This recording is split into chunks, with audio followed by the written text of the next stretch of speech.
మనం unusual weight gain ఎప్పుడైనా ఉన్నప్పుడు మన బాడీలో అదే సెంట్రల్ ఒబెసిటీ అంటే పొట్ట భాగంలో ఎక్కువగా ఫ్యాట్ రావటము, తొడ భాగంలో ఎక్కువగా ఫ్యాట్ రావటము, ఇలాంటివన్నీ వచ్చినప్పుడు మనం ఎందుకు వెయిట్ గెయిన్ అవుతున్నాము అనేది ఒకసారి మనకి మనం ఆలోచించుకోవాలి. అన్యూజువల్గా ఇంత వెయిట్ గెయిన్ అవుతున్నాం ఏంటి అని. ఒక్కొక్కసారి డయాబెటీస్, అన్నోటీస్డ్ డయాబెటీస్ ఉంటుంది అనమాట.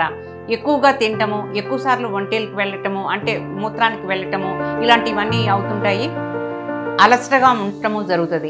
ఇలాంటివి ఏదైనా లక్షణాలు ఉన్నప్పుడు వెంటనే diabetes, fasting blood sugar, post lunch blood sugar, HbA1c చేయించుకొని ఒక డాక్టర్ దగ్గర అవేమన్నా అబ్నార్మల్గా ఉంటే ఒక డాక్టర్ దగ్గర ట్రీట్మెంట్ తీసుకోవాలి. ఇది ఉండదు కొంచెం చదువుకొని ఉమెన్లో, హౌస్ వైఫ్స్లో ఇది ఉండదన్నమాట.